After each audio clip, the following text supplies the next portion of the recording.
For most students, a couple of the hardest things to do are concentrate on their schoolwork and overcome procrastination. We all procrastinate, but we also have the ability to control it. In this lesson, we will discuss the reasons behind procrastinating and learn how to improve our concentration and become a more efficient worker and student. Sue Clark, the First Lady of BYU-Idaho, made this statement: "Be where you are supposed to be when you are supposed to be there." Think about this statement for a moment.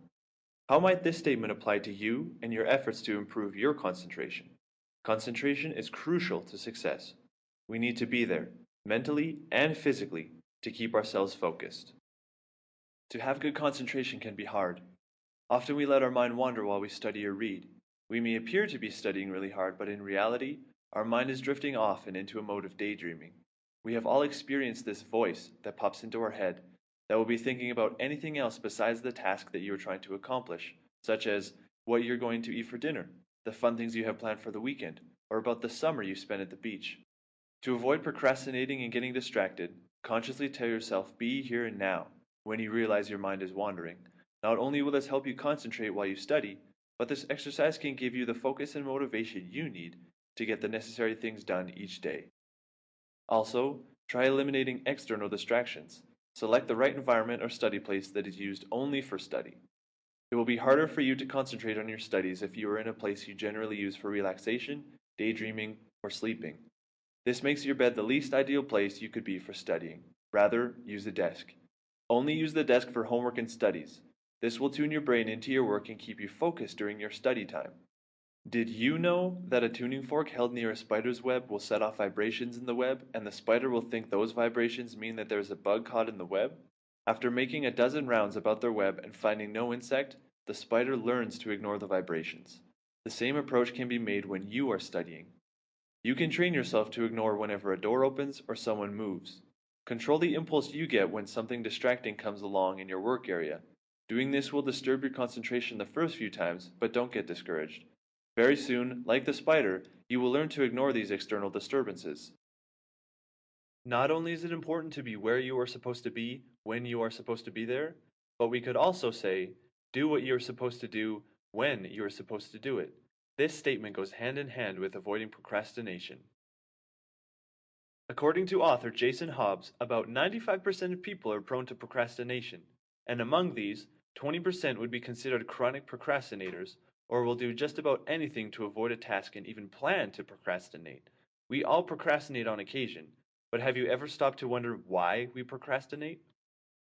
One of the reasons you may procrastinate is because you haven't fully committed yourself to doing the job. You aren't in the mindset yet to complete whatever the task may be. Also, you may be afraid of that particular task. Maybe it is something you have never done before and don't really know where to start. Maybe the thought of the task makes you feel overwhelmed and you don't even have an idea of where to begin. Perhaps you fear failure. Maybe the activity to you doesn't have a high enough priority. Maybe you don't really think you care enough to finish the task. Or maybe the biggest reason of all, you just don't plain want to do the work. We all have tasks we don't want to do, whether that be cleaning your room or doing that project that is due by the end of the week. It is difficult to get started. If the worst thing you do when you wake up each morning is eat a live frog, nothing worse can happen for the rest of the day.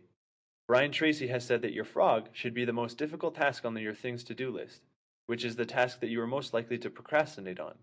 If you eat that first, it'll give you momentum and energy for the rest of the day. If you let him sit there on the plate while you do 100 unimportant things, it can drain your energy without you noticing. So to get started, make a to-do list, circle the frog, or the task you are most likely to procrastinate on, and do that task first. William James said, "Procrastination is attitude's natural assassin. There is nothing so fatiguing as an uncompleted task." It is important to know how much time you have, but it is even more important to know how you are spending your time. Stephen Covey, author of The 7 Habits of Highly Effective People, discussed a time management matrix that we can use in our daily lives to sort out the necessary and useful tasks from the wasteful ones. We can break up the ways we spend our time into 4 different areas. We will label the graph shown here with the left column being things of urgent matter and the right column of things that are not urgent. The top row will consist of things we consider important, and the bottom row will be things that are not important. The first quadrant is the quadrant of necessity. This quadrant consists of activities that are urgent and important, like an assignment that is due in your next class, which starts in 15 minutes.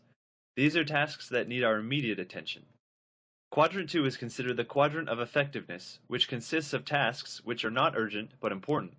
This quadrant is concerned with prevention, planning, and preparation. Within the quadrant of effectiveness, we can accomplish tasks that need to be done with our best abilities because we don't feel rushed or too pressured. Planning and spacing out the work of a project and finishing it before the deadline is an example of this kind of task. Quadrant 3 is the quadrant of deception and consists of those tasks which seem important due to their perceived urgency. It may be a ringing phone or a new email in your inbox. At the moment, these tasks capture our attention and we respond to them right away. But in reality, these tasks are not important and take time away from the task at hand. Quadrant 4 contains all of the tasks that are not urgent and definitely not important. This quadrant is considered those activities that we refer to as waste and excess. These are the things we should allow ourselves to do after everything in the previous quadrants are taken care of. These sorts of tasks include watching TV, leisurely reading, going out with friends, and surfing the web. We should always strive to reside in the upper two quadrants, primarily in quadrant 2. We need to decide which tasks are important to us and plan them accordingly if at all possible. It is important not to let someone else tell you what is important and what is not. That decision is up to you because ultimately, you decide how you're going to spend your time. Let's review which activities reside in each quadrant. Quadrant 1, emergencies, pressing problems, and deadline-driven projects reside in the quadrant of necessity. Quadrant 2, the quadrant of effectiveness includes exercise, preparation and planning, personal and spiritual growth, and reviewing your career path. Quadrant 3, interruptions, some email, so-called pressing matters, and popular activities are in the quadrant of deception. Quadrant 4, and the waste and excess quadrant includes the following activities: junk mail, trivia/busy work, some phone messages and email, escape activities, time wasters, mindless television shows, and social networking. Thomas Edison once said, "If we did all of the things we are capable of doing, we would literally astound ourselves." Even though you should be motivated to get things done, you have to remember to pace yourself. You wouldn't eat one huge elephant all at once, but rather one bite at a time. This method makes it easier to eat the whole elephant without feeling overwhelmed by the enormous quantity of it. It is the same scenario when we have 4 large textbooks and we need to read a chapter or two from each one. Trying to read and absorb all of the information in one day can be overwhelming. Therefore, it's much better to do a little bit of reading or homework each day throughout the week, or even just space throughout the day. But don't allow your habits of procrastinating creep in on your study time. Consciously set aside that time specifically for study. Don't let anything interrupt that time if you can help it. Make it a part of your daily routine. Here are a few tips to help you get organized and motivated on your studies. Write the deadline on your calendar. Calculate how long it will take to complete. Treat school like an 8 to 5 job and use that time for homework and studies. Decide how much time you will spend on an assignment at your next study time. Remind yourself of this time commitment. Give yourself rewards to help you stay focused. And don't be afraid to contact a tutor or ask someone to hold you accountable for getting the assignment done on time.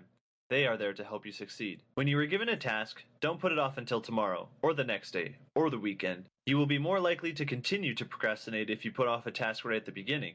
Do it now. You will be amazed at how much you can accomplish.